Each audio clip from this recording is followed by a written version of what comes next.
ජනප්‍රියතම පුවත්පතට හිමි ස්ලිම් කැන්ටාර් මහජන සම්මානය නොකඩවා 19 වෙනි වරටත් ලංකාදීප පුවත්පත හිමි කරගත්තා. ශ්‍රී ලාංකේය පාරිභෝගිකයන්ගේ කැමැත්ත මත පමණක් පදනම් වෙමින් වෙළඳ නාම හා පුද්ගලයන් සඳහා සම්මාන දෙන ස්ලිම් කැන්ටාර් මහජන සම්මාන උළෙල පැවැත්වුණේ ඊයේ රාත්‍රියේ ශ්‍රී ජයවර්ධනපුර මොරාජ් ඉම්පීරියල් හෝටලයේදී.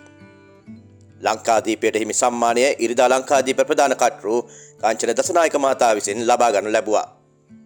ජනක රත්න කුමාර ප්‍රධාන මෙහෙයුම් නිලධාරී අජන්ත කුමාර අගලකඩ දිනපතා ලංකාදීප කර්තෘ තාරක ඩී මුතු කුමාරන සහකාර සාමන්දිකාරී රංජිත් රූපසිංහ බෙදාහැරින් ප්‍රධානී දර්ශන ඩී සිල්වා ජ්‍යෙෂ්ඨ දැන්වීම් උපදේශක සුරාජ් පතිරණ වෙළඳ කළමනාකරු ලසන්ත අබේවර්ධන වෙළඳ කළමනාකරු නිහාල් ගුණරත්න ජ්‍යෙෂ්ඨ මුද්‍රණ කළමනාකරු තිස්ස කුඩාතිහි දැන්වීම් උපදේශක යන පිරිසද මෙම අවස්ථාවට එක්ව සිටියා.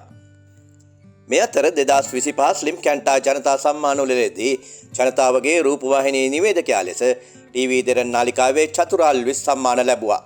ඔහු එම සම්මානය දිනාගත්තේ අඛණ්ඩව 7 වන වරටයි. මේ අතර වසරේ ජනප්‍රියතම ගුවන්විදුලි වැඩසටහන ලෙස හිරු FM DJ අරායන් පැස්බරා වැඩසටහන මෙවරත් සම්මාන දිනාගත්තා. වසරේ ජනප්‍රියතම දමිළ ගුවන්විදුලි නාලිකාව වශයෙන් සූරියන් FM සම්මානයට පාත්‍ර වුණා. වසරේ ජනප්‍රියතම ටෙලිනාට්‍ය නළුවා ලෙස සජිත ඇන්තනී හිරු ටීවී පාටකුරුල්ලෝ ටෙලිනාට්‍ය වෙනුවෙන් සම්මාන දිනාගත්තා. වසරේ ජනප්‍රියම ප්‍රවෘත්ති සපයන්නා ලෙසින් හිරු නිවුස් සම්මාන දිනාගත්තා. වසරේ ජනප්‍රියතම ටෙලිනාට්‍ය ලෙසින් හිරු ටීවී පාටකුරුල්ලෝ ටෙලිනාට්‍යද සම්මානයට පාත්‍ර වුණා.